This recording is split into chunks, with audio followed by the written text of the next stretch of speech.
Hi, I'm John Pearson, author of Learn Me Good, the story of one man's adventures as a first-year teacher. Today's chapter is Wednesday, October 1st, 2003. The subject, The Ayes Have It. Hey bud, very perceptive of you.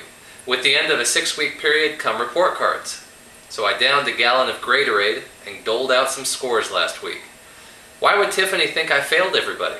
Tell her nobody failed, though Jessica and Esteban certainly tried. In addition to a grade, many of the kids also received the comment, needs improvement in exhibiting self-control. That's only because there was no code for needs improvement in not acting like a complete idiot. Oh, and to answer your question, no, I will not be putting any of the kids' tests, papers, or writing samples up for sale on eBay. I'm sure you were joking about that, right? Didn't you tell me that Andy got in big trouble last month for selling old pump parts on eBay? It's funny how Tom Winter and I never got in trouble for trying to sell Larry online. Of course, that was probably due to the fact that there were never any bidders. On to today's sad but true files. After we switched classes this morning, I was observing the kids as they worked. In particular, I was watching Plankton, and as far as entertainment goes, he didn't disappoint.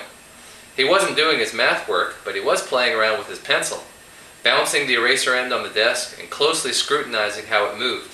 A little too closely, actually. Somehow, he managed to poke himself in the eye with the sharp end. It was the worst case of hand-eye coordination gone awry I've ever seen. As I continued to watch, Plankton glanced quickly around the room to see if anyone else had witnessed his impromptu attempt to join the Eye Patch of the Month Club. He even looked up at the ceiling once or twice, maybe thinking I was after some aerial photos of the incident. He finally got out of his seat, approached me, and told me that he needed to go to the nurse because he had recently had eye surgery and he didn't want to mess up his eyes.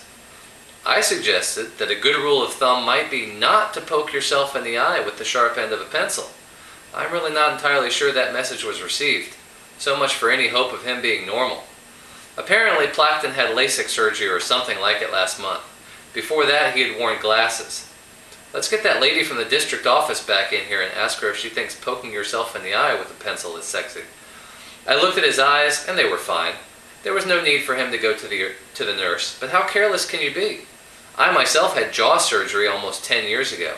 It was completely broken and reset, and I can honestly say I went out of my way not to whack myself on the chin with a baseball bat or try to take a bite out of a shot put. You don't really see too many people with slings trying to slam their arm in a car door. It's just common sense, and somebody obviously doesn't have any. I really think that boy has been hit in the head with a few too many rogue bludgers. Oh, when Lucifer is back today after being suspended on Monday or Tuesday, hasn't changed a bit. All day long she kept demanding that everyone call her Beezy B. Not really the name that was on the tip of my tongue. Though Fred, I should remind you that these are children, and we can't just view them with the analytical eye of the engineer. For instance, I don't know that I would refer to Marvin, Francine, and Lucifer as bad data points, as you so brazenly call them. Talk to you later. Signed, Cyclops. Hope you've enjoyed it. If you want more, look for it at Amazon.com or BarnesandNoble.com. Thank you.